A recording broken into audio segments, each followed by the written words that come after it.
ओम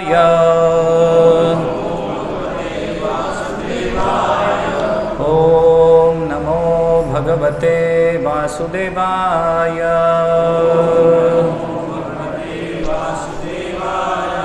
ओम नमो भगवते वासुदेवाय।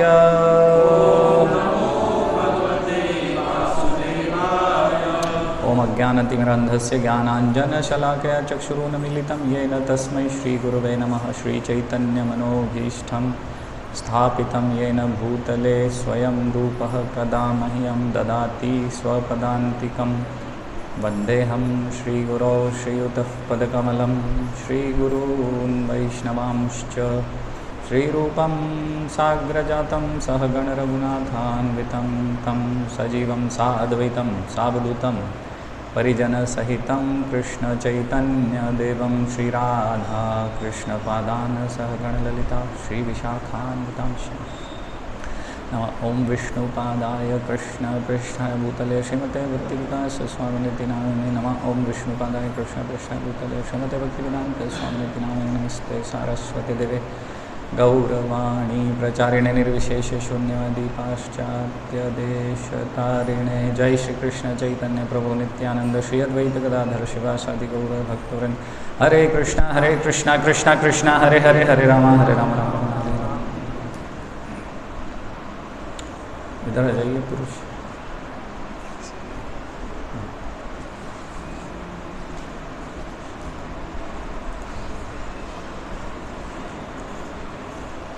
हरे कृष्णा। तो आज का लेक्चर जो है थोड़ा प्रैक्टिकल है ना। जैसे कहीं भी कुछ भी कार्य करते हैं हम तो उसके कुछ डूज एंड डोंट्स होते हैं। कैसे? यम नियम, जैसे अष्टांग योग में यम और नियम है। कुछ चीज़ें करनी है और कुछ चीज़ें नहीं करनी है। कुछ चीज़ें नहीं करनी है वो भी बताया जाएगा साथ में, डूज और डोंट्स, है ना। कहीं भी हम नियम पढ़ते हैं तो उसमें ऐसे बताते हैं ना, ये करना है और ये नहीं करना। तो आज ज़्यादा चर्चा नहीं करने के विषय में है कि क्या नहीं करना है, क्योंकि हमेशा तो हम वही सुनते हैं, अंतकाले च मामेव स्मरण मुक्ता कले। तो क्या करना है? अंतकाल में भगवान को याद करना है, ये करना है, जप करना है ना। ठीक है, भगवान की सेवा करनी है। तो हम यही सुनते रहते हैं कि ये करना है, ये करना है, ये करना है।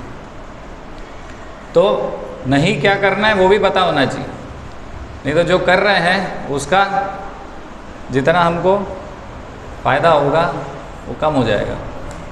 तो नहीं क्या करना है जिससे हमारा नुकसान हो सकता है। तो मुख्यतः आज वो चीज़ें हम चर्चा करेंगे कि क्या नहीं करना है। तो आज हम चर्चा करेंगे कि भक्ति में,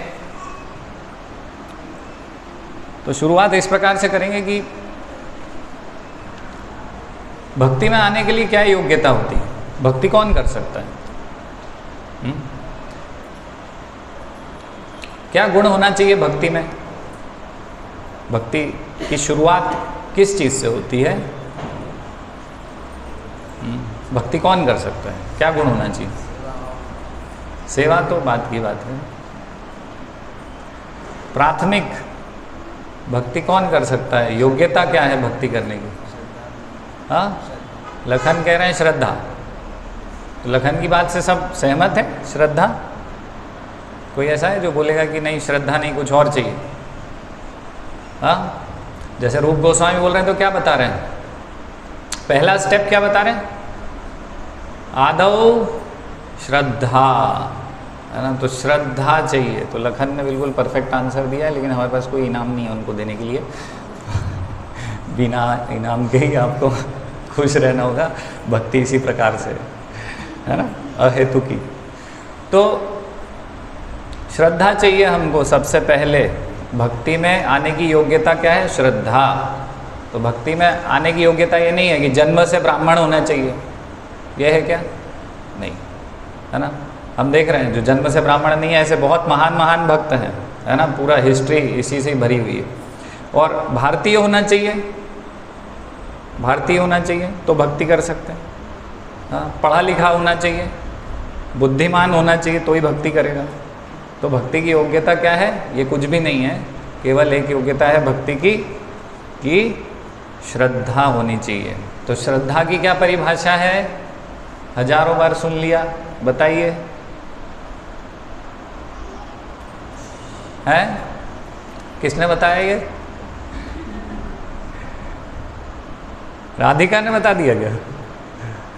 तो श्रद्धा की परिभाषा क्या है? अरे क्या कर रहे हैं आप लोग? हैं, पढ़ते पढ़ते नहीं है क्या? छोड़ दिया पढ़ना? श्रद्धा की क्या परिभाषा है? अरे यार, तुम तो शुद्ध भक्ति की परिभाषा बताने लगे हैं। दृढ़ता? अरे नहीं, मैं तो बुक में से पूछ रहा हूँ, बुक में क्या लिखा है, फिर हम उस पर उसका निचोड़ निकालेंगे, दृढ़ता और ये और वो। राजकुमार प्रभु, अरे नहीं भाई, श्रद्धा शाब्दे विश्वास कैले, श्रद्धा शाब्दे विश्वास सुदृढ़ निश्चय, कृष्ण भक्ति कोइले सर्व कर्म कृत होए। अर्थात कि सुदृढ़ निश्चय, विश्वास होना कि कृष्ण भक्ति करने से मेरे सारे कार्य संपन्न हो जाएंगे। ये क्या है? ये डेफिनेशन, परिभाषा है श्रद्धा की, कि मैं कृष्ण भक्ति करूँगा या करूँगी तो अभी मुझे अन्य कोई कार्य करना की आवश्यकता नहीं है ना। कि नर्मदा जी के दर्शन करने जाओ, कहीं दूसरे देवी देवता, आज तो क्या है कि यहाँ मंदिर में लेट हो गया सेवा में, तो मैं वो शिव जी के मंदिर जाता हूँ तो वहाँ नहीं जा पाया, ओ जल्दी चलो। तो श्रद्धा का अर्थ क्या है कि कृष्ण भक्ति करी, यानी सब देवी देवता, पृथ्वी देवी, जो भी जितने भी सब हैं, सब प्रसन्न हुए। ये सुदृढ़ विश्वास होना है इसमें, है ना, निश्चय, सुदृढ़ विश्वास होना, श्रद्धा इसको बोलते हैं, श्रद्धा। तो श्रद्धा दो तरह की होती है ना।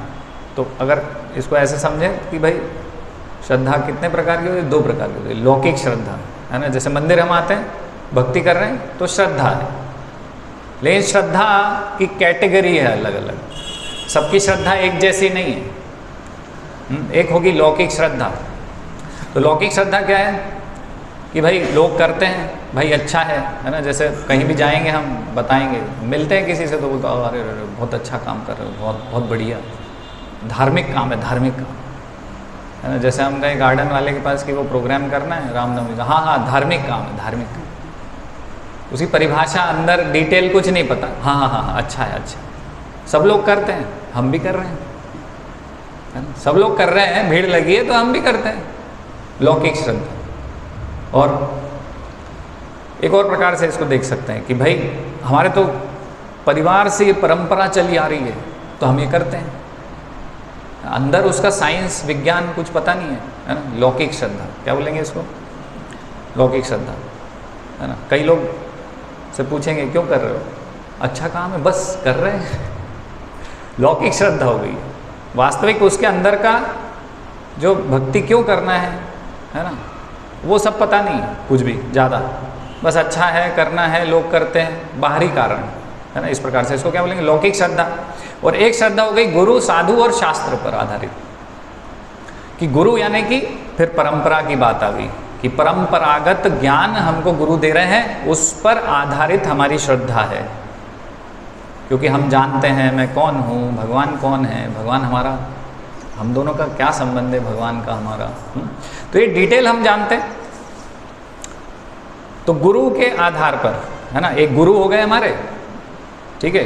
तो जहाँ जैसे हम देख रहे हैं कि यहाँ पर शिक्षा गुरु हैं और दीक्षा गुरु हैं, है ना।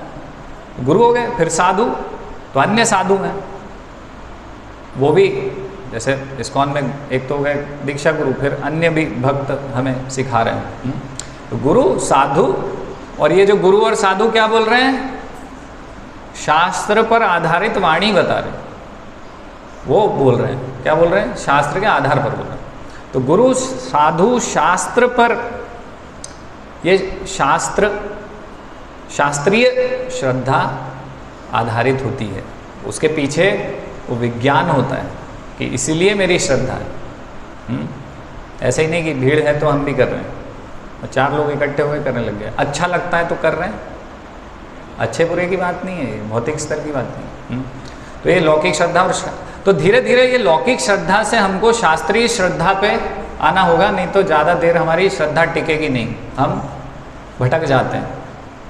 हाँ, तो ऐसा होता है भक्तों के साथ, है ना। तो शास्त्रीय श्रद्धा होनी चाहिए। तो ये श्रद्धा मिलती कैसे, हम श्रद्धा की बात कर रहे हैं, श्रद्धा कैसे मिलती है? कैसे मिलती है? श्रवणम कीर्तनम कैसे होता है?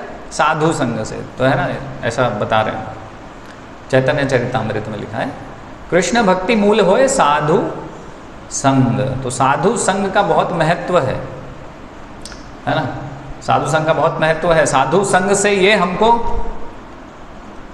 भक्ति मिलती है, ये श्रद्धा मिलती है ना।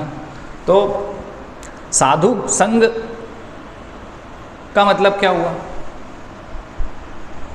केवल साधुओं के आके चरण छू लेना, आशीर्वाद ले लेना, है ना। आजकल जैसे लोग सोचते हैं, वो साधु से मिले, पैर पड़ लिए, उनने सिर पे हाथ रख दिया, बस हो गया काम। साधु संग का अर्थ है कि उनसे सुनना। क्या करना है? साधु के पास जाके सुनना है, और सुनने के बाद क्या करना है? इससे सुना था, उससे निकाल दिया। हाँ, यही करते हैं बहुत सारे लोग, हम भी किसी स्तर पे यही करते हैं, थोड़ा सुनते हैं, थोड़ा निकाल देते हैं। परसेंट है सबका, कोई 5% सुन लेता है, कोई 10%, बाकी हम निकाल देते हैं, हमारे काम की चीज़ नहीं बताते। हाँ, तो ऐसा नहीं है, इधर से सुना, उधर से निकाल, सुना और फिर उसको हमने अपने आचरण में लेके आए। कई बार तो ऐसा होता है, भक्त आते हैं और अपनी कहीं की पुरानी फिलॉसफी, वो भरा हुआ ग्लास, सब नहीं सुना है ना, भरे हुए ग्लास में पानी डाल सकते हैं? नहीं डाल सकते। वो भरा हुआ ग्लास लेके आते हैं, है ना, और फिर क्या करते हैं? वो प्रभु जी से सुनने की जगह क्या करते हैं? प्रभु जी कोई ज्ञान बांटना शुरू कर देते हैं, झाड़ना शुरू कर देते हैं, अपनी फिलॉसफी बताते हैं। हाँ, तो अपनी फिलॉसफी नहीं बताना, फिलॉसफी लेने आना है मंदिर। तो फिलॉसफी लेने आना है, तो उसके लिए ऐसा समझना होगा कि भाई मुझे आता नहीं है, मुझे सीखना है। अगर पहले से ही आता होता है तो कौन आपका क्या बिगाड़ेगा? आपको कुछ नहीं सिखा सकता कोई भी, इस संसार में कोई कुछ नहीं सिखा सकता आपको, अगर आपको पहले से ही सब आता है, ज्ञानी हो आप। तो श्रद्धा में सबसे पहले क्या चाहिए? विनम्रता, कि मुझे नहीं आता है कुछ, मुझे सीखना पड़ेगा। वो सीखने का एक एटीट्यूड होना चाहिए हमारा, कि मैं मंदिर आता हूँ, क्यों आता हूँ? सुनने, और वो श्रवण के माध्यम से मैं सीखने जाता हूँ, और यहाँ पर मुझे कोई सिखाएगा, है ना, यहाँ पर मुझे कोई सिखाएगा। एज अ स्टूडेंट मुझे सीखना होगा, अन्य भक्तों के संपर्क में। साधु संग का अर्थ क्या है? वो साधुओं से मैं संपर्क में रहूँगा तो फिर मैं कुछ कुछ सीखता रहूँगा। तो वो सीखने का गुण होना चाहिए, सीखने की वो लालसा होनी चाहिए कि मुझे सीखना है। अगर वो लालसा खत्म हो गई तो फिर यहाँ आके हम जैसे पहले थे वैसे ही बने रहेंगे, कुछ भी चेंज हमारे अंदर, बदलाव कुछ आने वाला है क्या? तो ये जो सीखने के एटीट्यूड से नहीं आ रहा है। कई बार ऐसा होता है कि सुनते तो हैं लेकिन अपने ही रखेंगे अंदर, वो नहीं हिलेगा, वो अंदर फिक्स जो है हमारा पहले की फिलॉसफी, वो फिक्स रहेगी यहाँ, है ना। तो ये एटीट्यूड से मंदिर आने से लाभ आपको होगा? कुछ भी नहीं होगा।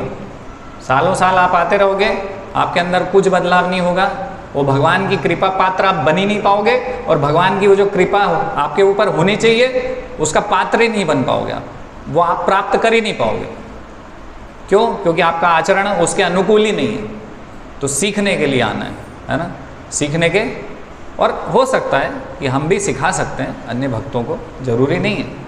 बहुत सारी चीज़ें हमारे अंदर भी होंगी जो हम सिखा सकते हैं दूसरों को, तो लेकिन इस एटीट्यूड से नहीं आना है केवल हम ही सिखाएंगे, है ना। और वो फिर देखना होगा कि गुरु शिष्य परंपरा के अंतर्गत जो हमें आता है वो फिट हो रहा है कि नहीं। जैसे कि मुझे गिटार आता है, तो यहाँ हरे कृष्णा चल रहा है तो मैं गिटार बजाने नहीं लग जाऊँगा, है ना। वो सब चीज़ें, वो सब हम अन्य भक्तों से चर्चा करके फिर हम समझ सकते हैं इन सब चीज़ों को, है ना।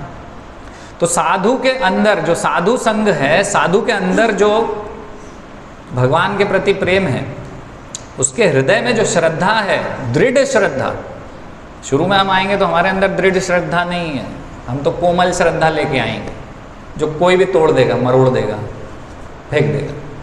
हमारी श्रद्धा ऐसी, कोई भी कुछ बोल देता है तुरंत टूट जाती है, भक्तों के ऊपर और भगवान के ऊपर टूट जाती है तुरंत, टाइम नहीं लगता जाता, शुरू में ऐसा होता है ना। तो वो जो साधुओं के हृदय में दृढ़ श्रद्धा है भगवान के प्रति, भक्तों के प्रति, अन्य भक्तों के प्रति, वो हमारे अंदर ट्रांसफर होती है। तो ये श्रद्धा कहाँ से आती है? ये भक्त संग से आती है। ये कैसा है? इन्फेक्शियस डिसीज़, कंटेजियस डिसीज़, है ना। जैसे वो टीबी है या कोरोना है, कैसे एक व्यक्ति से दूसरे को फैलता है। तो साधु क्या करता है? साधु संग के माध्यम से उसके हृदय की दृढ़ श्रद्धा हमारे हृदय में ट्रांसफर कर देता है। लेकिन हमें उसके लिए तैयार होना चाहिए। अगर हम तैयार नहीं हैं तो हमें विनम्र होना चाहिए उसके लिए, है ना। हम रेडी होने चाहिए उसके लिए, नहीं तो ज़्यादा लाभ हमें होने वाला नहीं है।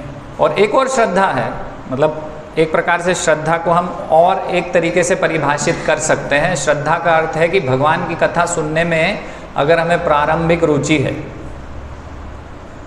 तो वो श्रद्धा है। भगवान के विषय में सुनना, जो भक्त बता रहे हैं उसको सुनना, तो वो प्रारंभिक रुचि है तो श्रद्धा है। कई लोग होते हैं ना, मंदिर आते हैं और जब प्रवचन चल रहा होता है तो बाहर बैठ जाते, सुनने में रुचि नहीं भक्तों से, है ना।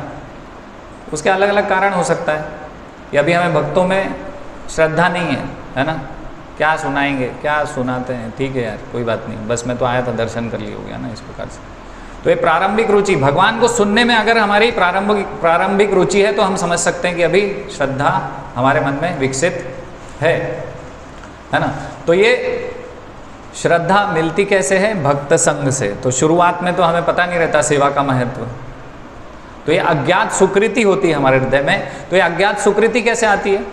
अज्ञात सुकृति इस प्रकार से आती है कि जैसे कि गलती से कुछ किसी भक्त की सेवा हो गई हमसे, है ना। मान लीजिए कि ट्रेन में एक भक्त मिले, खड़े हुए थे, हमने देखा अरे यार ये तो इस्कॉन के भक्त हैं ऐसे, हाँ मैं उठ जाता हूँ, आप आके बैठ जाइए। तो क्या करा हमने? हमारी जगह उनको दे दी। हमारी जगह उनको दे दी तो क्या हुआ? हमें पता नहीं था इसका क्या लाभ होने वाला है, क्या नहीं होने वाला, लेकिन ये एक अज्ञात सुकृति हमारे अकाउंट में आकर जुड़ गई है। तो इस प्रकार से वो अज्ञात सुकृति के कारण हमारे अंदर श्रद्धा बन जाएगी धीरे धीरे, ऐसे हम करते रहेंगे तो। और फिर क्या होगा? किसी दिन कोई भक्त मिलेगा हमें कीर्तन करता हुआ, कुछ इस प्रकार से प्रचार करता हुआ, भगवत गीता बांटता हुआ, तो हमें आकर्षण हो जाएगा उससे। क्यों? क्योंकि वो अज्ञात सुकृति, वो श्रद्धा हमारे अंदर अभी बन गई है इस प्रकार से, जाने अनजाने। तो होता है ना कई बार ऐसे कि अरे मैं तो यही ढूंढ रहा था, अब जाके मुझे मिला, हे भगवान मैं आज तक क्या कर रहा था। भक्तों के अंदर यही भावना विकसित होती है ना, ऐसे, है ना। ऐसा प्रतीत होता है ना कई भक्तों को, अजिंक्य आपको ऐसे ही लगा था ना, आज तक मैं क्या कर रहा था, जीवन मैंने बर्बाद कर दिया इतने साल, अब जाके मुझे भक्त मिले। तो ऐसा होता है फिर ये अज्ञात सुकृति, उसके कारण जो श्रद्धा होती है तो फिर भक्तों से आकर्षण हो जाता है, भक्ति से आकर्षित होते हैं। तो ये जो श्रद्धा है ये इसकी अलग अलग कैटेगरी है, अलग अलग स्तर हैं श्रद्धा के। सभी भक्तों की एक स्तर की श्रद्धा नहीं है, इसके अलग अलग स्तर हैं। तो श्रीमद् भागवतम में, श्रीमद् चैतन्य चरितामृत में इस प्रकार से वर्णन है कि ये श्रद्धा के 3 स्तर, एक स्तर है कनिष्ठ स्तर, एक है मध्यम स्तर और एक है उत्तम स्तर, है ना। तो उत्तम स्तर क्या है? उत्तम स्तर वो स्तर है जिसमें कि मतलब अपने आप को बिल्कुल अधम समझते हैं हम कि बिल्कुल मैं सबसे निम्न हूँ, बाकी सब तो भक्ति कर रहे हैं, सभी भक्त हैं भगवान के। कैसे देखते हैं उत्तम भक्त? कि आप भी भक्त हैं, आप भी भक्त हैं, आप भी भक्त हैं, सब भक्त हैं। जो है मंदिर नहीं आ रहे वो भी भक्त हैं, लेकिन भक्त नहीं है तो कौन है? मैं हूँ, है ना। तो वो उत्तम स्तर हो गया। और मध्यम स्तर कैसा हो गया? और हाँ, उत्तम स्तर में जो श्रद्धा है वो बहुत दृढ़ होती, कभी नहीं हिलेगी, है ना। भले ही वो मायावादी से मिलकर बात कर रहे हो, कुछ भी कर रहे हो, हाँ, मायावादी को भी प्रचार कर सकते हैं, उसको भी भक्ति में लेके आ सकते हैं, तो उत्तम भक्त है ना। जैसे उदाहरण कैसे देंगे, श्रील प्रभुपाद उत्तम भक्त, है ना, उनकी श्रद्धा बहुत दृढ़ होती है, शास्त्र में बिल्कुल पटु होते हैं, वो शास्त्र के ज्ञान से किसी को भी प्रभावित करके भक्ति में ला सकते हैं, और उनकी भक्ति को कोई भी प्रभावित कभी भी नहीं कर सकता है, तो वो उत्तम भक्त। और मध्यम भक्त कौन है? मध्यम भक्त वो है जिसकी श्रद्धा दृढ़ है, स्वयं की श्रद्धा दृढ़ है, वो अपनी श्रद्धा से हिलेगा नहीं, विश्वास से हिलेगा नहीं, है ना, कि भक्ति में मतलब भक्ति करनी है, पूरा दृढ़ होगा। लेकिन ऐसा जरूरी नहीं है कि वो शास्त्रों के ज्ञान के माध्यम से अन्यों को भक्ति में ला भी सकते हैं, और जैसे मायावादी हैं तो उनको ना भी ला पाएँ, ऐसा भी हो सकता है। तो ये मध्यम स्तर। और उनमें 4 गुण होते हैं, कृपा, मैत्री, प्रेम, मैत्री, कृपा और उपेक्षा। भगवान से प्रेम करते हैं, है ना, अन्य भक्तों से मैत्री करेंगे, और अन्य जो लोग हैं भले ही अभक्त हों उनके ऊपर क्या करेंगे, दयालु होंगे, कृपा, है ना, उनको प्रचार करेंगे इस प्रकार से। और उपेक्षा, उपेक्षा यानी जो अभक्त हैं उनका संग नहीं करेंगे, है, तो ये मध्यम अधिकारी। और फिर कनिष्ठ अधिकारी जिनकी श्रद्धा अभी कोमल है, शुरुआती स्तर पे है ना, तो ये 3 स्तर हो गए। तो अभी देखिए हम किस स्तर पे हैं, अभी हम सब कनिष्ठ स्तर पे। तो हम केवल इतना बोल दें कि हम तो कनिष्ठ स्तर पे हैं, बस हो गया, इससे काम चलेगा नहीं। तो भक्ति इस प्रकार से नहीं है। भक्ति कैसा है, आप सब लोगों ने देखा है रॉकेट कैसे लॉन्च करते हैं, इसरो वाले या फिर नासा वाले, देखा ही होगा किसी ने, सब वीडियो व्हाट्सएप पे या कहीं ना कहीं तो देखा ही होगा जीवन में। तो वो जो रॉकेट है ना, ये भक्ति रॉकेट के समान है। कैसी है रॉकेट? तो ये रॉकेट क्या होगा, ये रॉकेट कैसे जाता है, आगे बढ़ता रहता है, आगे बढ़ता रहता, आगे बढ़ता रहता है, वो निरंतर ऊपर जाता रहता है। तो भक्ति इसी प्रकार से, भक्ति कैसी होनी चाहिए, निरंतर ऊपर जाती जानी चाहिए। अगर रॉकेट बीच में रुक जाए तो क्या होगा, गया मतलब, हाँ गिर जाएगा, ये पॉइंट है। रॉकेट अगर बीच में रुका, सोचा कि अब ठीक है, ये स्तर ठीक है, कनिष्ठ स्तर ठीक है, मध्यम स्तर ठीक है, उत्तम तक जाने की आवश्यकता नहीं। बहुत कठिन है यार भक्ति, इतना ही ठीक है, अपन तो थोड़ी बहुत सेवा कर लेते हैं, बस हो गया, यही अपना यही करते रहेंगे अपन, बस मंगल आरती रोज जाएंगे, बाकी कुछ नहीं करना। या फिर कुछ भी थोड़ा बहुत कर लेंगे, संडे टू संडे भक्ति, संडे भक्ति चलती रहेगी हमारी, एक कैटेगरी है संडे भक्ति की, संडे भक्ति करते रहेंगे, हो जाएगा हमारा काम, हो जाएगा। लेकिन आपका काम नहीं होगा, आपका काम तमाम होगा, क्योंकि वो जो रॉकेट रुका है, अब वो ग्रेविटेशनल पुल लगेगा उस पर, क्या होगा, धड़ाम से गिरने वाला है। तो जो भी ऐसा सोच के बैठा है ना कि मैं तो कनिष्ठ स्तर पे बना रहूँगा, तो माया उसको प्रभावित करेगी और नीचे जमीन दोष कर देगी उसको। इसलिए भक्ति में हमेशा प्रगति करते रहना चाहिए। आज 1 माला कर रहे हैं, कल 2 करो, परसों 3 करो, 16 माला पे आओ, कम सेवा करते थे ज़्यादा करो। हाँ, ये सब ध्यान रखना है। भक्ति में हमेशा प्रगति करेंगे तो टिके रहेंगे। प्रगति करने का जहाँ सोचा कि अभी इतना बहुत है, वहाँ समझ लो धड़ाम से जमी दोष हो जाओगे। इसलिए ये रॉकेट रूपी भक्ति को क्या करना है, ईंधन देके आगे बढ़ाते रहना है ना। तो कनिष्ठ भक्त के स्तर से ऊपर उठना होगा सभी को। तो एक कनिष्ठ भक्त के लक्षण क्या होते हैं, तो अभी हम ये लक्षण चर्चा करेंगे डिटेल में। और इनसे ऊपर नहीं उठेंगे, मध्यम स्तर पर नहीं आएंगे, या फिर उत्तम स्तर पर, वो तो बात की बात है खैर, लेकिन उत्तम स्तर पर आने का अगर हम विचार नहीं रखेंगे तो फिर भक्ति हमारी कभी भी जा सकती है। इसलिए प्रगति करनी होगी और इन सब चीज़ों से ऊपर उठना होगा। तो श्रीमद् भागवतम में क्या बता रहे हैं, परिभाषा कनिष्ठ भक्त की, अर्चयामेव हरये पूजाम या श्रद्धये हते न तद भक्तेषु चान्येषु स भक्त प्राकृत स्मृत। तो इसका मेरे पास अनुवाद है, अंग्रेजी में है, मैं हिंदी में ट्रांसलेशन करने का प्रयास करूँगा। A devotee who faithfully engages in worship of deity in the temple, एक भक्त है जो कि श्रद्धावान होकर भगवान के अर्चा विग्रह की पूजा करता है मंदिर में, but does not behave properly toward other devotees, लेकिन अन्य भक्तों के प्रति अच्छे से व्यवहार नहीं करता है, अन्य लोगों के प्रति अच्छे से व्यवहार नहीं करता है। अपना अर्चा विग्रह की पूजन में तो बिल्कुल बढ़िया, टाइम टू टाइम और सब हो रहा है, लेकिन अन्य भक्तों के प्रति अच्छा व्यवहार नहीं है, अन्य लोगों के प्रति अच्छा व्यवहार नहीं है, सही दृष्टिकोण नहीं है, तो क्या बोल रहे हैं, in general is called a प्राकृत भक्त मेटेरियलिस्टिक डिवोटी। यानी कि ये कनिष्ठ भक्त की परिभाषा है कि अर्चा पूजन और इस सब में परफेक्ट है, कोई कमी नहीं है, लेकिन अन्य भक्तों के साथ कैसा व्यवहार करना है, कैसा दृष्टिकोण रखना है, वो जानते नहीं है, उसमें ज़्यादा रुचि नहीं है। इसको बोलते हैं प्राकृत भक्त या फिर मेटेरियलिस्टिक यानी भौतिकवादी भक्त इसको बोलते हैं। And is considered to be the lowest position. तो भक्ति तो कर रहे हैं, लेकिन कहाँ कर रहे हैं, किस स्तर पे कर रहे हैं, बिल्कुल जमीनी स्तर, सबसे नीचे स्तर पे, है ना। तो बाकी भक्तों से कैसे उनको डील करना है ये भौतिकवादी भक्त को पता नहीं होता, है ना, और ज़्यादा रुचि नहीं होती इसको जानने में। तो वो क्या कर रहे हैं कि यहाँ विग्रह में या फोटो में तो भगवान के दर्शन कर पा रहे हैं, है ना, कि भगवान है, लेकिन भक्तों के हृदय में जो परमात्मा रूप में भगवान श्री कृष्ण वास कर रहे हैं अन्य जीवों के हृदय में, उसको वो समझ नहीं पा रहे हैं। तभी तो ऐसे डीलिंग के बारे में विचार नहीं है उनका। तो ये विचार होना चाहिए। तो ये तो लक्षण है उसमें कि भगवान की डीटी वर्शिप अच्छे से कर रहा है, लेकिन भक्तों के प्रति वो अच्छी डीलिंग नहीं कर रहा है। तो अभी जैसे कि क्या होता है, मंदिर में कोई नया भक्त आता है ना, नया व्यक्ति आया तो मंदिर में आएगा, जैसे अभी प्रवचन चल रहा है, तो वो विचार करेगा कि यहाँ से बीच में से निकल के जाएंगे, दर्शन करेंगे, कुछ दान पेटी में 10, 20, 100 रुपये डालेंगे, उसके बाद चले जाएंगे। तो वो भक्तों के प्रति उनमें श्रद्धा नहीं है, है ना, केवल क्या कर रहे हैं, वो आँखों का व्यायाम कर रहे हैं, आई एक्सरसाइज कर रहे हैं, बस भगवान का दर्शन। भगवान केवल कहाँ है, फोटो में या फिर विग्रह में है। तो सुनने, भक्त संग करने में उनकी ज़्यादा रुचि नहीं होती, सुनने में रुचि नहीं होती।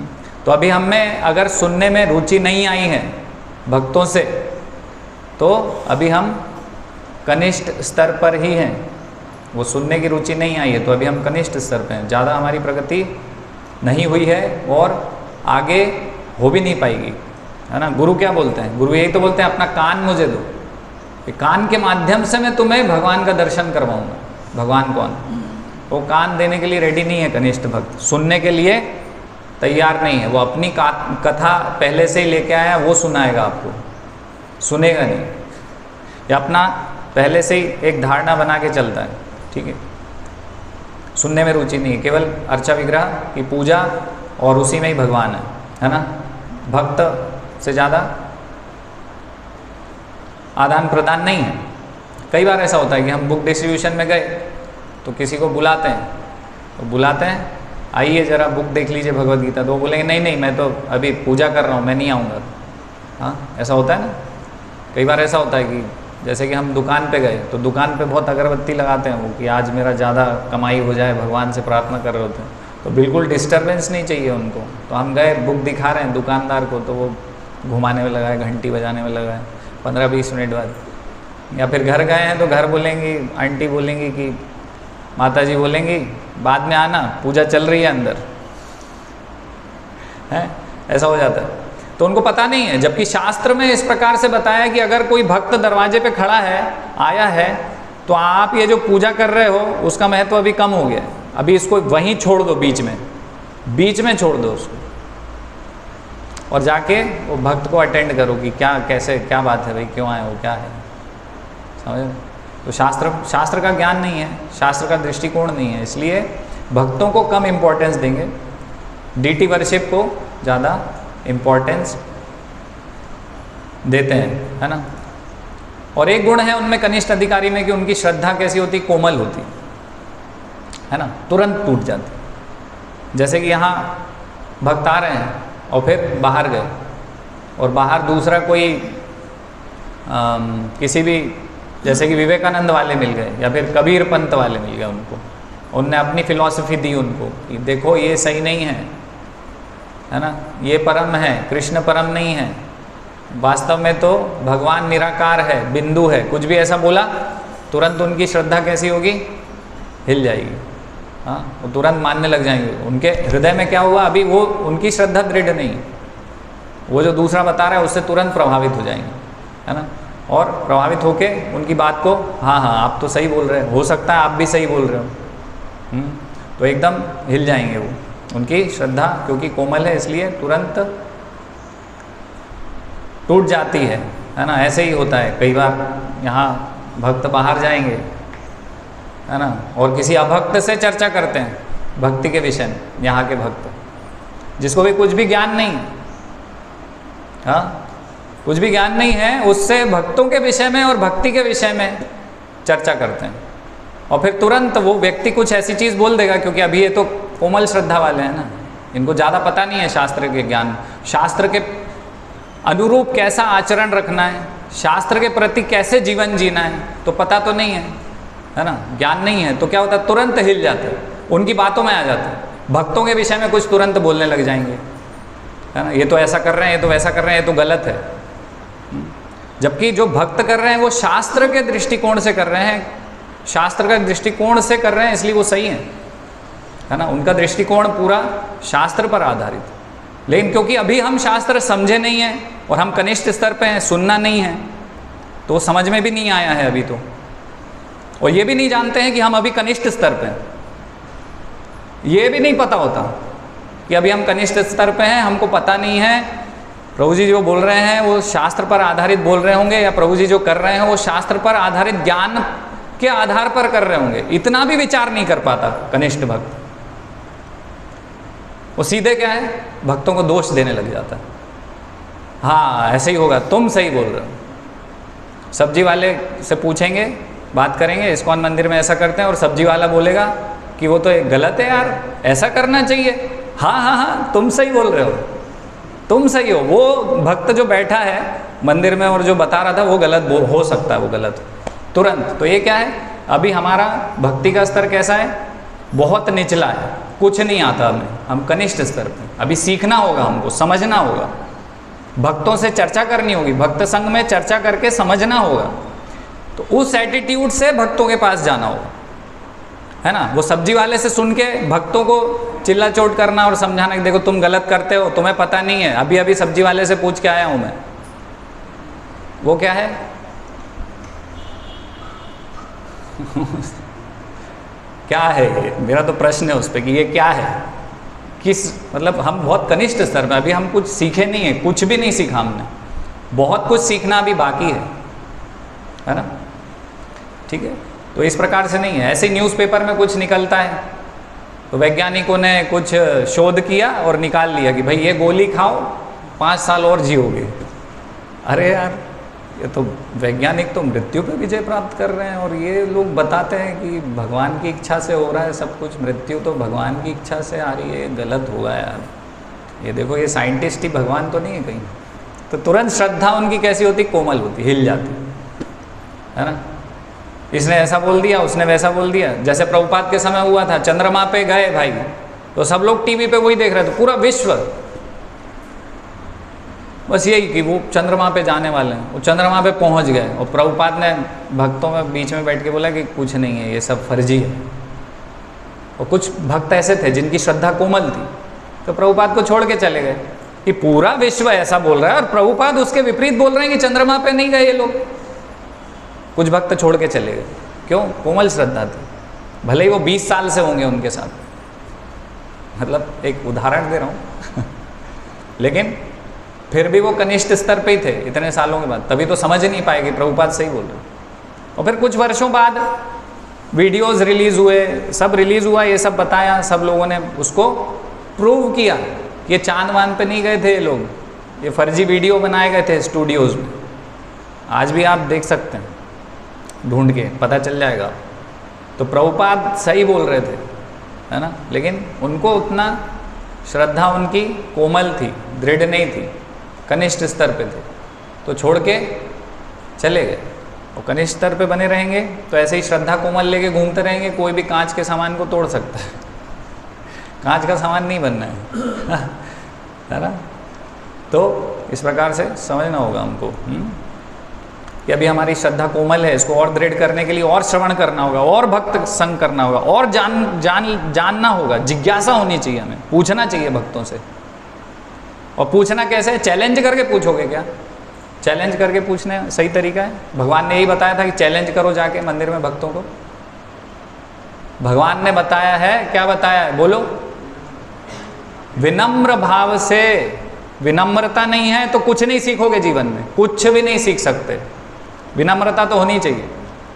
बाहर स्कूल में बहुत विनम्रता दिखाते हैं, नौकरी में बॉस को बहुत विनम्रता दिखाते हैं, लेकिन मंदिर में भक्तों के आगे चैलेंज करते हैं। हाँ, तो इससे नहीं सीख पाओगे कभी। प्रणिपातेन, सीखने के लिए सबसे पहले विनम्रता चाहिए। भक्तों को चैलेंज करने से और भक्तों को अपना अहंकार दिखाने से आपके जीवन में कुछ भी परिवर्तन नहीं होने वाला। और उस भक्त को क्या है, वो तो विनम्र है, उसको तो पता है कि भाई ये जगत में हूँ, कोई भी आके गाली देगा, कोई भी आके मारेगा, अच्छा काम करूँगा तो भी बुरा ही बोलना है, ये जगत का स्वभाव है। तो आप बोल रहे हैं तो अच्छा ही है, भगवान मुझे समझा रहे हैं कि देखो ये जगत खराब है, अभी वापस मुझसे अच्छे से जुड़ो, और अच्छे से जुड़ो, और मुझसे प्रेम करो, और वापस मेरे पास आ जाओ। तो वो भक्त के ऊपर कुछ भी असर नहीं होगा आपकी ये जो आप जो भी कर रहे हैं या जो भी बोल रहे हैं, उससे उस भक्त पे कुछ भी असर नहीं होने वाला है। वो अपनी भक्ति में लगा रहेगा। नुकसान आपका ही है कि आपकी भक्ति में प्रगति नहीं होगी। इसलिए विनम्र भाव से समझने का प्रयास करना है भक्त के पास जाके कि ऐसा है तो ऐसा क्यों है, आप मुझे समझाइए, मुझे समझ में कम आता है, आप समझाइए तो मैं समझ पाऊंगा। ये सही भाव है भक्त के पास जाने का, है ना। तृणादपि सुनीचेन तरोरपि सहिष्णुना, है ना। तृण के समान अपने आप को नीचा नहीं समझा तो फिर भक्ति में कैसे आगे बढ़ेंगे? भक्ति की योग्यता यही है ना। अपने आप को ये समझना है कि मुझे सीखना है, मुझे आता नहीं। तो ये दृष्टिकोण सही है।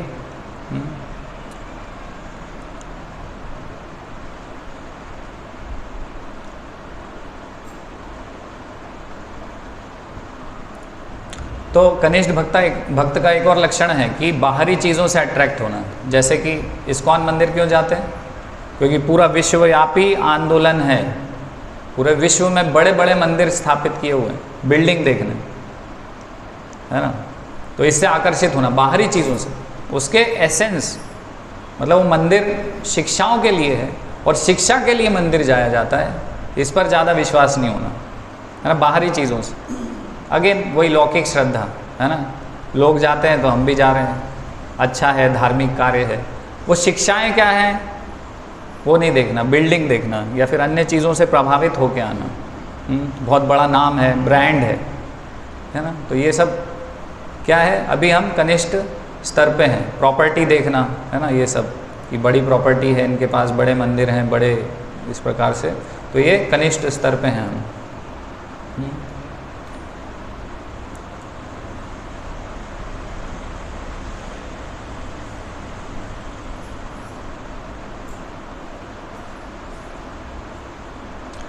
और कुछ व्यावहारिक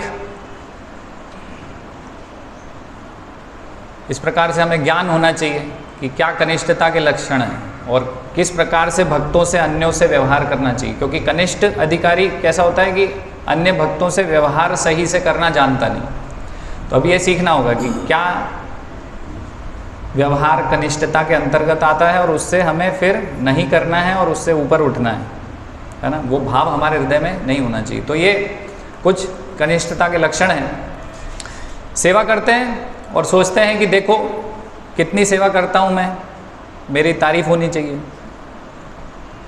है ना। मेरी तारीफ नहीं हुई, इतना सेवा करता हूँ मैं, है ना। इतनी अच्छी सब्जी बनाई थी और लोगों ने तारीफ नहीं करी, और मेरी तो तारीफ होनी चाहिए। देखो हाँ, 10 लोग बोल भी रहे हैं आज बहुत अच्छी सब्जी बनाई मैंने, आज मैंने बहुत अच्छा प्रवचन दिया, देखो 10 लोगों ने मुझे बोला कितना बढ़िया प्रवचन देता हूँ। मतलब अच्छा प्रवचन दिया ठीक है, लेकिन उसके बाद एक्सपेक्ट करना कि अरे 2-3 लोग नहीं आए मेरे पास, हाँ तारीफ नहीं हुई मेरी, मुझे रिकॉग्निशन चाहिए, मतलब, है ना, पूजा लाभ प्रतिष्ठा। ये मंदिर क्या है, मेरी वजह से चल रहा है, मैं हट गया तो समझ लो कैसे सेवा होगी यार, यहाँ तो कुछ नहीं होगा। हाँ, तो ये कनिष्ठ अधिकारी के लक्षण है, कनिष्ठ, अभी बहुत छोटे स्तर पे हम हैं। भगवान की सेवा हम अपनी इच्छा से कर रहे हैं, अपनी इच्छा तो है ही, लेकिन अगर भगवान का अप्रूवल, अनुमति नहीं है तो क्या हम कर सकते हैं? संभव नहीं है ना। इसी प्रकार से अर्जुन जो युद्ध कर रहा था, तो एक बार चंद्रहास से उसका युद्ध हुआ, तो अर्जुन कैसा था? अर्जुन बात बात पे क्या करता था? कसम खा लेता था कि आज इसको नहीं मारा अग्नि में प्रवेश कर जाऊंगा। कई बार ऐसा किया ना, वो ब्राह्मण के बालक को बचाने के लिए उसने कसम खा ली थी, शपथ ले ली कि अभी क्या है, आज इसको बालक को मैं बचाऊंगा और नहीं तो अग्नि में प्रवेश कर जाऊंगा। कई बार ऐसा हुआ। नहीं, जयद्रथ के समय ऐसा हुआ कि जयद्रथ को आज के दिन मारूंगा नहीं तो अग्नि में प्रवेश करूंगा। तो उसका विचार कैसा था?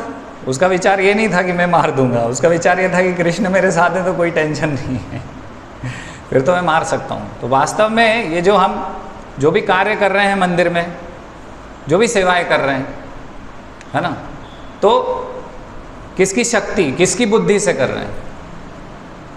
भगवान की शक्ति से, भगवान की बुद्धि से। देखो, हमने डोनेशन दिया तो रामनवमी हो गई, हम डोनेशन देते हैं, तो ये सही भाव है क्या? ये कनिष्ठ अधिकारी के लक्षण है। कनिष्ठ स्तर पे हम दिखाना, देखो मतलब कई बार ऐसा नहीं होता कि हम डायरेक्ट ये करते हैं, कई बार इनडायरेक्टली करवाते हैं, है ना। इनडायरेक्टली कुछ हम ऐसी बात करेंगे जिससे ये प्रूव हो कि देखो मैं तो डोनेशन देता हूँ, देखो मैं तो सेवा करता हूँ।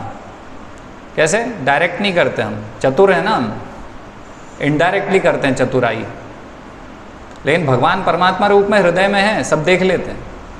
तो इसलिए इन सब चीज़ों से कनिष्ठता का लक्षण है कि मैं सेवा करता हूँ। कई बार ऐसा होता है, भक्त ऐसा करते हैं, है ना, तो इनडायरेक्टली दिखाने का कोशिश करते हैं कि मैं तो सेवा करता हूँ यहाँ पे, मेरी वजह से चीज़ें चलती हैं यहाँ पर, है ना।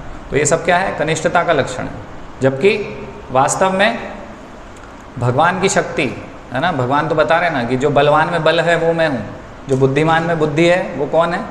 भगवान श्री कृष्ण है ना। हम जो भी कर पा रहे हैं भगवान श्री कृष्ण की इच्छा से ही कर पा रहे हैं, उनकी इच्छा नहीं होगी तो कुछ भी नहीं कर पाएंगे।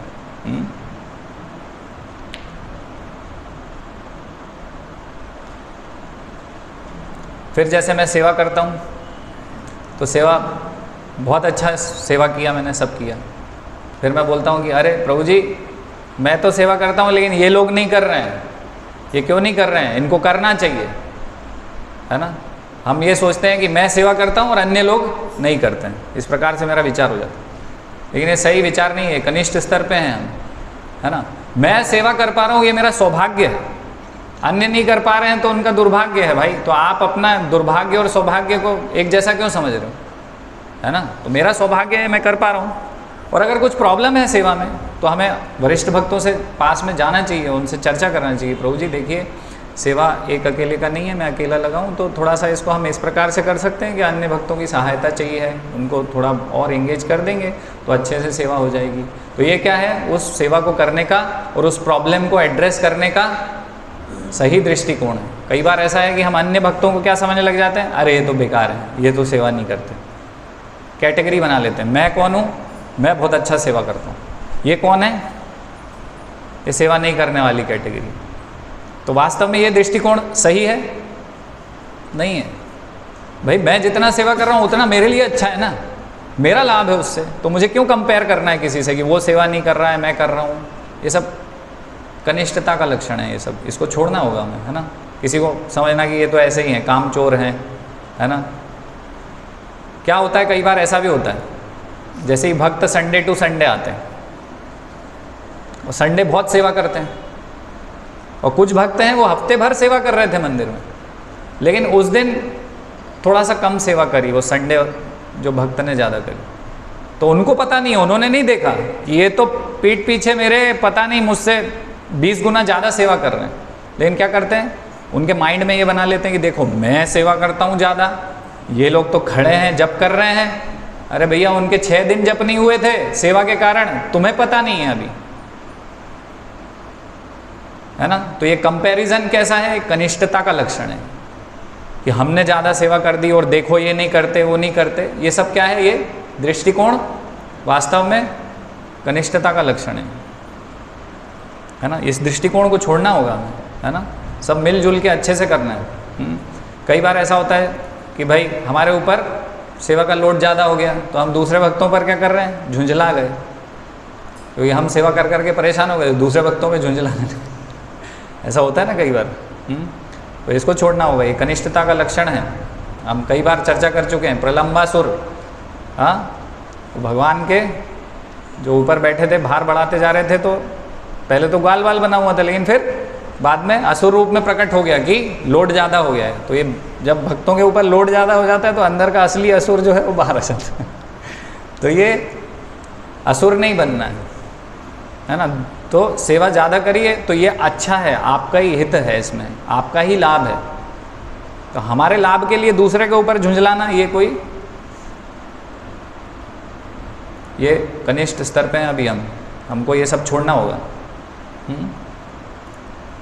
कई बार ऐसा होता है, मैंने देखा है ऐसा, भक्त लोग इस प्रकार करते हैं कि हम तो रोज़ करते हैं, आज ज़रा इनको करने दो। तो जैसे ही वो माता जी अंदर घुसी, पोछा लगाने लग गए, तो वो बाहर आ गए। उन्होंने कहा लगाने दो ज़रा, देखते हैं आज इनको समझ में आएगा कि सेवा किसको कहते हैं। तो भगवान ऐसी सब दृष्टिकोण से प्रसन्न नहीं होंगे आपसे। आप कुछ भी पहाड़ तोड़ दोगे तो भगवान को कोई लेना देना नहीं है, वो आप कनिष्ठ स्तर पे हो, आपका दृष्टिकोण सही नहीं है सेवा का। आप दूसरे को क्या दिखाना चाहते हो। कई बार मेरे ऊपर एक्सपेरिमेंट कर देते हैं लोग ऐसे ही, ठीक है, हम तो करते हैं और प्रभु जी आगे मिस्टेक निकालते हैं, आज करके देखें ज़रा, समझ में आ जाएगा इनको। तो एक कनिष्ठता का लक्षण है ना, ये कनिष्ठता का लक्षण है। ये भक्ति में अभी हमारी ज़्यादा प्रगति नहीं हुई। एक टीम वर्क होना चाहिए, एक दूसरे के लिए हमारे हृदय में दया होना चाहिए। ये तो वैष्णव का लक्षण है कि भाई अकेले कैसे लगाएंगे, मुझे तो इनकी सहायता करनी है। भगवान की सेवा कैसे होगी, मुझे तो पूरा अपने आप को झोंक देना है इनके साथ। ये होना चाहिए अंदर हृदय में। लेकिन हम क्या करते हैं, हम दिखाना चाहते हैं भक्तों को कि तुम तो करके देखो, तब तो पता चलेगा तुम। तो ये क्या है, कनिष्ठता का लक्षण है। और भगवान इससे कभी प्रसन्न नहीं होंगे, कुछ भी कर लो आप, कितनी सेवा कर लो। क्योंकि हमारा डीलिंग अन्य भक्तों से वैष्णव सदाचार के अंतर्गत नहीं है। तो वैष्णव सदाचार को ध्यान में रखते हुए सेवा करनी है कभी कि ये जो मैं सोच विचार रख के जो सेवा कर रही हूँ, ये वैष्णव सदाचार के अंतर्गत है कि नहीं है। ये जो मेरी सोच है ये वैष्णव सदाचार के अंतर्गत नहीं है, और उससे उस हृदय को लेकर अगर मैं सेवा कर रहा हूँ या कर रही हूँ तो भगवान फिर भी अप्रसन्न है। खोदा पहाड़ और निकली चूहिया। बहुत सेवा करी और ये भाव से करी, कोई फायदा नहीं है उसका। और गुरु बनाना, जैसे एक कनिष्ठ भक्त का लक्षण है कि गुरु कैसे बनाते हैं, गुरु बाहरी लक्षण देख के, है ना।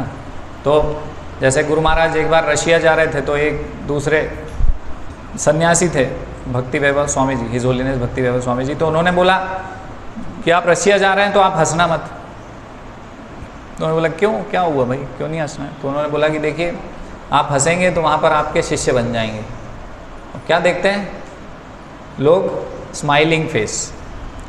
ये गुरुजी का चेहरा अच्छा लगता है, ये गुरुजी बहुत सॉफ्ट हैं, कुछ बोलते नहीं हैं ज़्यादा, कुछ ज़्यादा बताते नहीं हैं, हमारी गलती नहीं बताते, हमें हमेशा अप्रिशिएट ही करते हैं, तो इसलिए इनको गुरु बनाएंगे। ये हमारे एरिया के हैं, ये बिहार के हैं, हम भी बिहार के हैं, तो इनको गुरु बनाना है। ये विदेशी हैं तो इनको गुरु बनाना है, या फिर ये विदेशी हैं तो इनको गुरु नहीं बनाना है। कैसा दृष्टिकोण है ये, भौतिक दृष्टिकोण, है ना। तो भौतिक दृष्टिकोण, एक बार ऐसा हुआ कि गोकुल चंद्र प्रभु बता रहे थे कि एक भक्त ने क्या करा, बहुत सारे इस्कॉन के गुरुओं की फ़ोटो रखी और फिर उसमें से देखा अक्कड़ बक्कड़ बम्बे बो 80-90 पूरे सो, हाँ ये मेरे गुरु हैं। फ़ोटो देख के डिसाइड कर रहे हैं, जबकि उसका एसेंस, गुरु क्यों बनाना है, गुरु तो वो होने चाहिए जो कि पूरा अपने जीवन में जो गुरु शिष्य परंपरा की शिक्षाएं हैं उन शिक्षाओं का पालन कर रहे हैं। गुरु बनाने का आधार सही होना चाहिए, है ना। ये नहीं है कि हमारे ईगो को जो सेटिस्फाई करते हैं हमारे यहाँ के हैं, है ना। तो शिक्षाएं देखनी है कि वो अपने जीवन में उन शिक्षाओं को पालन कर रहे हैं कि नहीं। तो ये कई बार ऐसा होता है कि इनके यूट्यूब्स पे ज़्यादा फ़ैन हैं, सब्सक्राइबर ज़्यादा हैं, ज़्यादा लाइक्स हैं, तो ये क्या हो गया, बाहरी दृष्टिकोण हो गया, है ना। ये बाहरी दृष्टिकोण नहीं होना चाहिए। इसको क्या बोलते हैं, भावनात्मक या सेंटिमेंटल, है ना। शिक्षा गुरु भी कई बार हम इसी प्रकार से बनाते हैं, लेकिन ये क्या हुआ, सेंटिमेंट, ये केवल इमोशनल, है ना। वो जो अंदर शिक्षा है, उनका जीवन है, वो शिक्षाओं को अच्छे से पालन कर रहे हैं कि नहीं अपने जीवन में, है ना। शास्त्रों पर आधारित उनका जीवन है कि नहीं, तो ये ना देखते हुए हम बाहरी चीज़ें, भौतिक चीज़ों के आधार पर इस प्रकार से गुरु बना रहे हैं, है ना।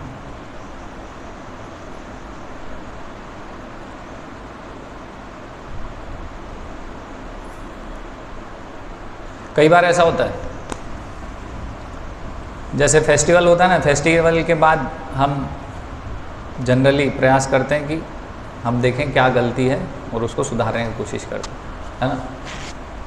लेकिन कुछ भक्त उसको इस प्रकार से लेते हैं कि मैंने एक बार प्रभु जी को बोला था फेस्टिवल के पहले कि प्रभु जी ये चीज़ ऐसी होनी चाहिए, लेकिन प्रभु जी ने नहीं माना।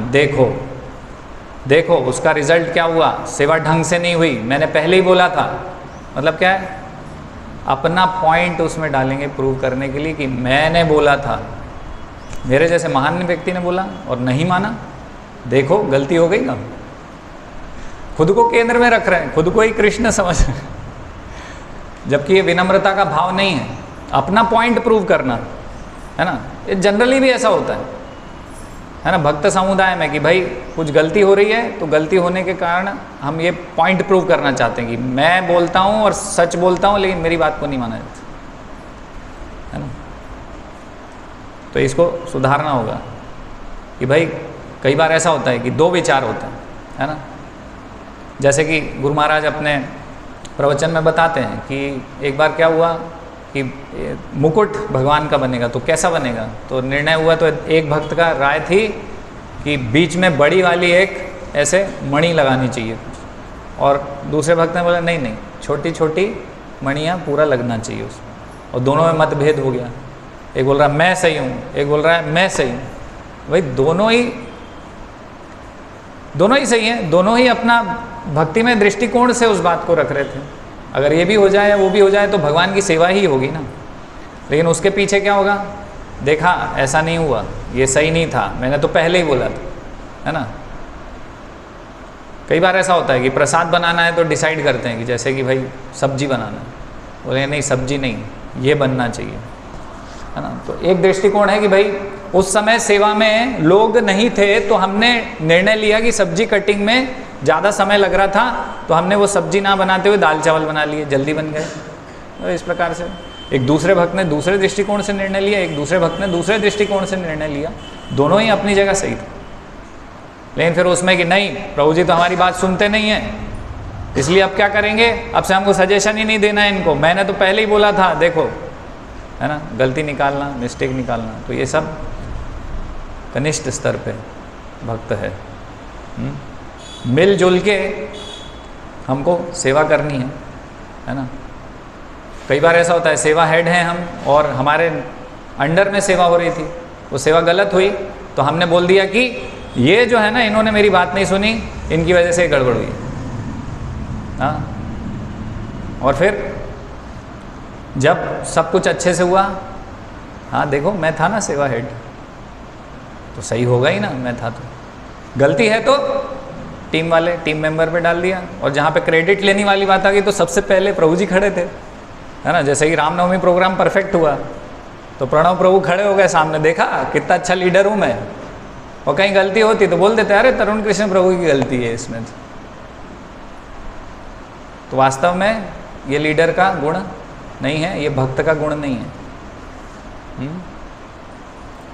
जहाँ कुछ गलती होती है तो हमें आगे आना चाहिए कि ये मेरी गलती है। जैसे भरत महाराज हैं, तो जहाँ क्रेडिट लेना है दूसरे को देना चाहिए, इनकी वजह से हुआ है।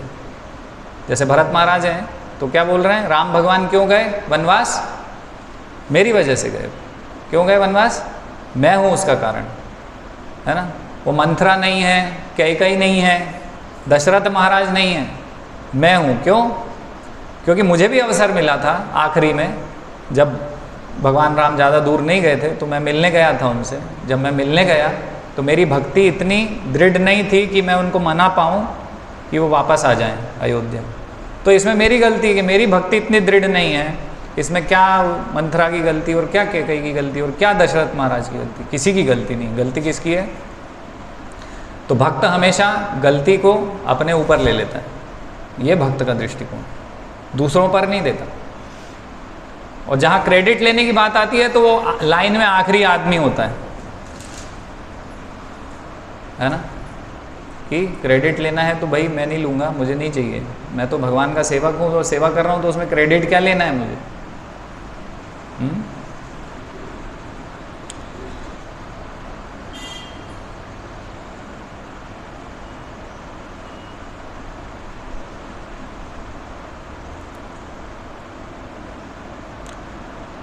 कनिष्ठ भक्त का एक और लक्षण है कि इमोशनल सपोर्ट उसको बहुत चाहिए होता है। इमोशनल सपोर्ट, है ना। जैसे कि बात बात में उनकी तारीफ़ करनी होगी, आप थैंक यू, सॉरी सब बोलना होगा उनको। कई बार ऐसा होता है जैसे कि भक्त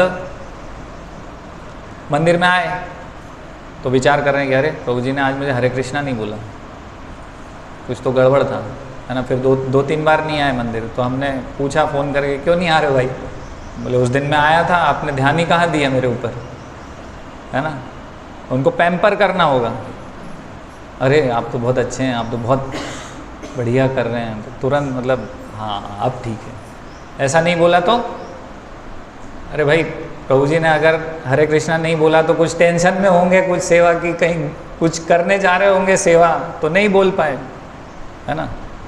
अब जैसे परिवार में हम तो हर चीज़ के लिए सॉरी थैंक यू ये सब बोलते हैं, तो ये भक्त समुदाय एक परिवार है, तो हर चीज़ में सॉरी थैंक यू और ये सब दिखाना, आप तो बहुत बढ़िया कर रहे हैं, आप तो बहुत अच्छा कर रहे हैं, ये सब आवश्यकता होती है कि घर में इसी प्रकार से बोलते हैं पिताजी को, माता जी को?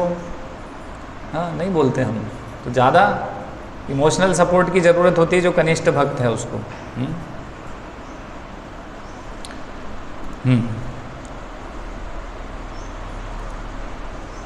और कनिष्ठ भक्त नियम पालन में परफेक्ट होते हैं, बिल्कुल 5 बजे मंगल आरती यानी 5 बजे मंगल आरती आ जाएंगे, है ना। उसमें ऐसा नहीं है कि नियम पालन में कमज़ोर है। पूरा जप माला पूरा ध्यान पूर्वक करते हैं, 16 माला करते हैं, बिल्कुल एक ही जगह पे बैठ के, हिलते नहीं, है ना। जब भी पूरा अच्छे से हुआ, सब हुआ, लेकिन उस जप को करने का जो पर्पस है, जो उसका उद्देश्य है, वो भूल जाते हैं। फिर क्या होता है, हम सोचते हैं कि ये जो 16 माला नहीं कर रहा है ये भक्त कैसा है, ये जो मंगल आरती नहीं आ रहा है ये भक्त कैसा है, ये तो थोड़ा मतलब कम, हमसे थोड़ा कम है ये। हाँ हम देखो, हम मंगल आरती आते हैं, हम 16 माला करते हैं। इस प्रकार से उसके हृदय में नियम पालन करने के लिए, जैसे वो बोलते हैं ना षड्भिर भक्ति विनश्यति, तो उसमें आता है कि 6 चीज़ों से हमारी भक्ति विनष्ट हो जाएगी। नियमाग्रह, नियम पालन का उद्देश्य क्या है कि मैं यहाँ आऊँगा प्रतिदिन मंगल आरती और 16 माला जप करूँगा, तो ब्रह्म मुहूर्त में ये सब मैं करूँगा, तो इससे क्या होगा, मेरे आध्यात्मिक जीवन के लिए जो सतोगुण का समय है उसमें मैं आकर ये सब चीज़ें करूँगा, तो मेरी भक्ति में प्रगति होगी। तो भक्ति में प्रगति उद्देश्य था, लेकिन अभी उद्देश्य से हम भटक गए कि हम नियम पालन करते हैं तो हम अन्य को क्या समझ रहे हैं, ये तो तुच्छ है ना। तो ये कनिष्ठ भक्त का लक्षण है, इस प्रकार से नहीं होना चाहिए। तो एक और लक्षण है, सही क्या है गलत क्या है, कनिष्ठ भक्त ज़्यादा समझ नहीं पाते हैं, है ना। वो भेद नहीं कर पाते हैं कि कौन, सबको वो एक ही स्तर पे समझते हैं।